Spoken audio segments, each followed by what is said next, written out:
activité, c'est la vente de matériaux de construction, tout type de matériaux de construction, gros œuvres, TP, finition.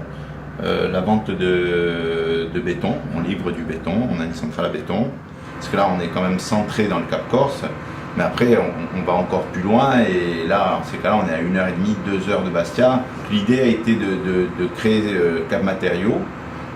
En parallèle, mon frère avait décroché un très beau chantier qui était l'élargissement de route de tout le Cap Corse, qui représente à peu près une quarantaine de kilomètres. Donc c'était l'opportunité de créer la centrale à béton et la vente de matériaux. Et à aujourd'hui, je peux dire que mon frère représente à peu près, je vais dire 5% de mon chiffre d'affaires. D'accord. Et tout le reste, c'est fait avec quel type de clientèle? C'est une clientèle locale, je suppose? Alors locale et ponctuellement un petit peu sur la région bastiaise, et autre part de temps en temps il y a des petites affaires qui tombent comme ça. Dernièrement on a vendu sur Corté ou la Plaine, mais ça reste du ponctuel sur des clients sûrs où il n'y a pas de risque de paiement. On est sûr d'avoir le paiement. On a beaucoup d'artisans, petits entrepreneurs, pas beaucoup de grosses structures. Et d'ailleurs, à aujourd'hui, la volonté est plutôt de travailler avec des petites structures que des grosses. Tous les petits artisans qu'on a ici, c'est sûr, c'est pas des gros montants. Par contre, c'est des gens fidèles. Le Cap est en retard au niveau de la construction. Le Sud a beaucoup été développé. Le Cap est resté, je dirais, avec le problème du réseau routier. À l'époque, on avait une toute petite route. Le Cap commence à se développer.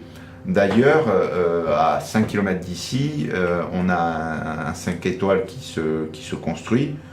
Quand même des gens qui investissent 24 millions d'euros sur la commune voisine qui est plus petite que notre commune, chantier qu'on livre d'ailleurs en matériaux. Je veux dire, on a un relais château qui s'ouvre un petit peu plus loin, une vingtaine de kilomètres. Donc on sent que les gens commencent à s'intéresser au Cap Corse. Sur la commune, 10 permis ont été refusés en attendant la révision du PLU. Commune comme Tientour, à peu près autant. Massinage, encore autant. Il y a une trentaine, une quarantaine de villas qui devraient se construire.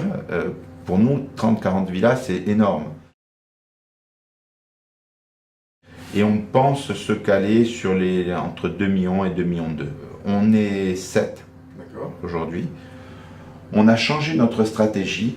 À aujourd'hui, je n'ai plus que des gens qui ont le permis poids lourd, ce qui me permet d'avoir une polyvalence sur ces personnes-là. J'ai 4 toupies, 4 camions qui portent le béton, on appelle ça des toupies, dont une toupie pompe. On a un semi-remorque, un camion grue, un camion 6x4, c'est pour porter tout ce qui est agrégat, sable, gravier, tout ça, et un petit camion. La quasi-totalité de mes véhicules est payée. On n'est pas loin de 800 000 euros, 900 000 euros. La société, elle a beaucoup d'activités. Le béton, tout le matériel de TP, travaux publics, le bâtiment en gros œuvre et le second œuvre. Moi j'ai 6 années d'existence. Au niveau du stock, c'est très compliqué pour moi. J'ai pas de gros stock et je veux dire le stock, c'est quand même, si vous avez, vous vendez. Ça me permet d'améliorer mes stocks, les besoins en fonds de roulement. Le Cap est en train de bouger. Je pense que sans aller chercher très loin, rien que dans le Cap Corse, j'ai largement de quoi faire. J'ai largement de quoi atteindre mes 3 millions d'euros sans avoir besoin d'aller autre part. On a développé de la pierre, admettons, je vais vous prendre un cas, de la pierre à maçonner.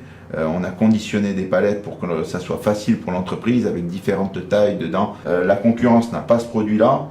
Le rendu est super joli et dès qu'on va faire connaître ce produit-là, admettons, l'entreprise accroche de suite. Donc, il y a plein de possibilités d'évolution. Quand je regarde ma société, il y en a des milliers de possibilités d'évolution.